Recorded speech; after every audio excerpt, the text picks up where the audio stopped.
If you want to learn ETF index mutual funds and excel in the stock market, call this number immediately.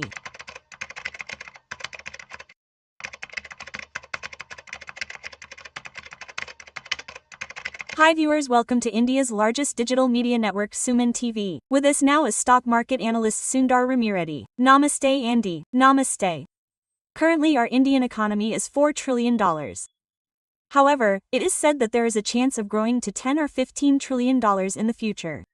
According to RN, if we spend so much, it will not be seen. And is it really possible for us to grow that much dollars?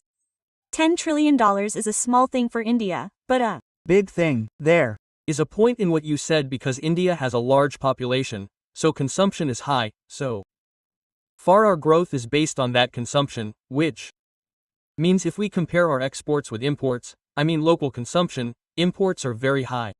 Therefore, India's economy should grow further, which means local chances will be exhausted.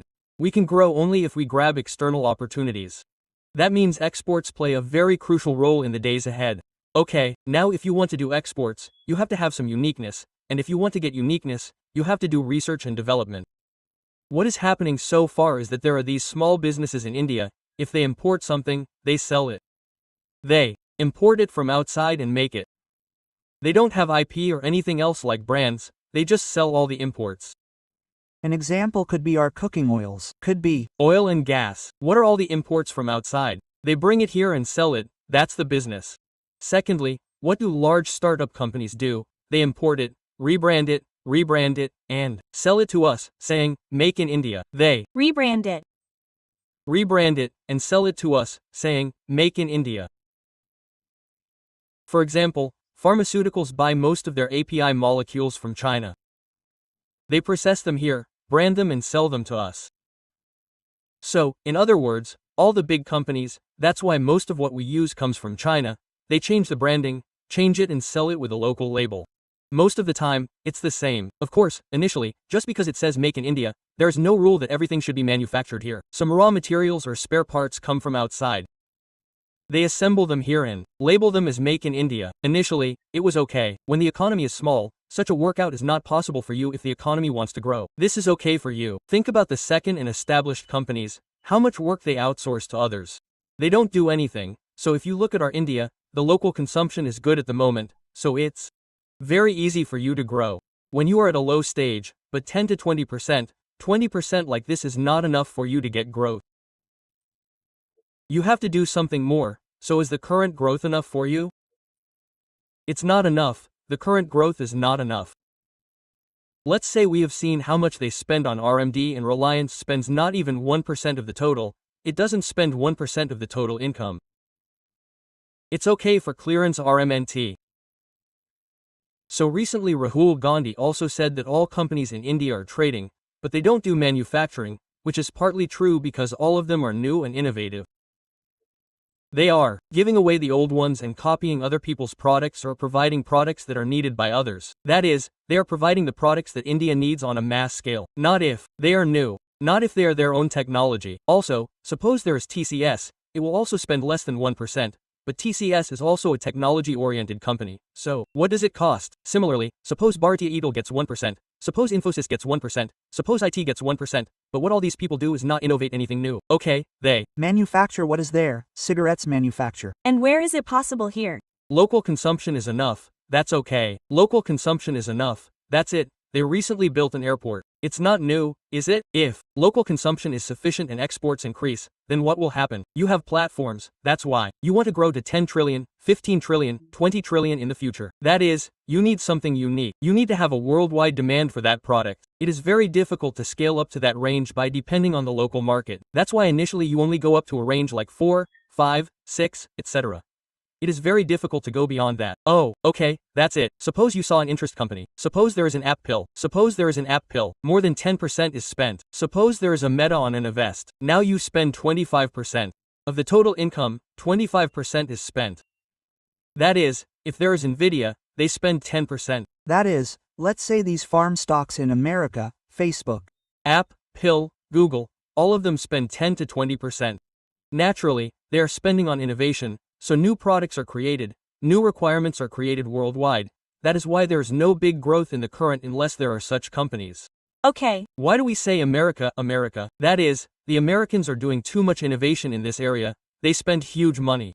They generate income accordingly. In India, they are manufacturing only products related to basic needs and supplying them. Unless it works out to some extent, there will be no impact when it grows on a large scale. Now if we look at it, it could be Korean or Japanese or Chinese or American or European. If we look at the growth pattern, they definitely spent a lot on investment. They are number one in the world in some of their product categories, but since then, there is no such ubiquity in India. So why are we not brave enough? Instead of being brave, basically India has a large population, and only if we fully fulfill the requirements of them, a bold business can be exactly bold. Now, suppose I had taken a risk at this time and spent on it, I would have seen the results after 20 years. Shouldn't I have kept investing till then? Suppose my competitors have launched before me by now, I don't need such a risky product. Therefore, in this modern age, when someone says that you don't have space in the market, then they spend on innovation. They don't spend money initially, so until their basic needs are met, their business grows by 10 to 15% every year, they don't innovate. But once the market closes, they come to innovation, so they come, but you are already too late. Okay, so now that innovation is happening worldwide, if you work something out for a year, they won't let anyone in the world manufacture it by taking patents, and that's why even the people of India or the government should focus on that area. If we really want to become a big company, if we want to make a big impact on the economy, then how much money should we spend on R&D? There is no big chance of a big impact on the economy without R&D. After all, if you copy an old product and then manufacture it again, you will be local by calling it made in India. You can only do this locally to a certain extent, and if you want to improve later, you need exports. If you want exports, you have to offer lean products in other countries, right? That is difficult. If they are not able to do it, we export rice, we export coffee. To what extent can we do it? We can only export if it is grown here. That means they cannot manufacture it, they take too much time, and they import it only if there is a shortage in that country. That is why you cannot scale up on such products. Till now, India has been sustained on an agricultural economy or a service-oriented economy. Earlier, it was not that easy to take these as a base and turn it into 10 trillion. Yes. Make in India has to come, new innovation has to start. Only then there is a chance that it will work. But if we compare it with the past, we are in a better position now. Because we are spending on innovation in many areas in the military. And new products are now being made in the Navy. And there are little experiments in technology, maybe in the near future that innovation may come out. We are in a better position than before, but definitely, when it comes to becoming the third largest economy in the world, this budget cannot be matched by R&D. That is why the government has to initiate. If only it can launch a new product, it will grow with that innovation. Otherwise, it will not be difficult or even 4 to 5 trillion. You cannot become the top 2 economy in the world without doing any innovation. You just have a population, that is, you are doing mass production, but only products that other people need. But if it is new products, then you have to launch a new product. Why is it that in India, Infosys now pays 1%? They have Nvidia, these are also IT companies. yes, They are spending 10 to 20% because they are product-oriented companies, so if a New product comes out, they will survive. So the beauty of a product-oriented company is that if you develop a new product, you will get money for life. It is not like a service like royalty, but if you provide a service to me, then my income will stop. Therefore, there should be more product-based companies, not service-oriented ones in the IT area. The more product-based companies you have, the more chances you have of getting a higher amount. But now, global capacity centers are coming to India. and new startup funds are coming, so hopefully, in the future, you can allocate a little more to R&D and believe in the chances in the future. At present, the current R&D expenditure is not in the top 3 in the world. There is no foundation except hope. If we want to take a bold step forward, we need government support. They need to spend a lot on innovation. They need to spend a lot on innovative labs. But compared to the past, it is better. Now there is a T-Hub, which was not there before. Now there is support for startup companies. A few societies are coming up now. IIT. Madras has also started an investing hub. They are getting ready. Now, from this year, the rules have become tight.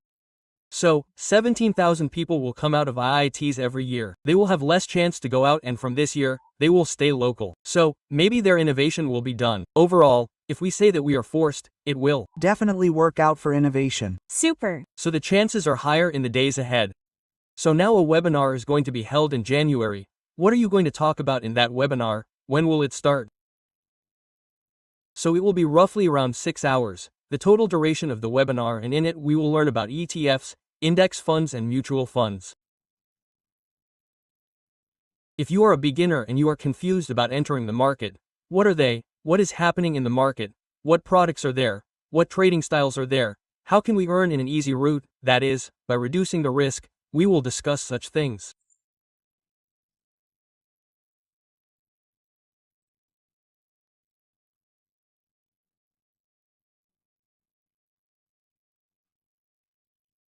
Otherwise, even if you have already invested profit and thought that you would not break even, attending such programs will give you clarity. Anyway, if we keep an open mind and learn regularly, we will get new knowledge. New income sources will be opened. So if anyone wants to invest in the stock market and you do not have even a basic idea about that market, you can bring awareness through such programs. Great. So if anyone is really interested, then definitely webinar classes about mutual funds and index and ETFs are already given by Sundar Rami Reddy Garu in details about it. If you have any doubts, then contact the number given below. Thank you. Hi, are you staying away from volatility in the stock market? Are all the portfolios in the red and bleeding? And are there any plans to create a sustainable business model in the stock market or create good wealth in the long term in the stock market? But this program is for such people. ETFs, index funds and mutual funds are the 3 ways to make money in a secure way even though our stock market is in the market. You will get comprehensive training and guidance in this. Increase your knowledge in ETF index funds and mutual funds by attending this program held on weekdays and weekends. Make 20 to 30% money on an annual average by maintaining your portfolio yourself. Thank you, all the best. Hi, I am your beautiful Rami Reddy.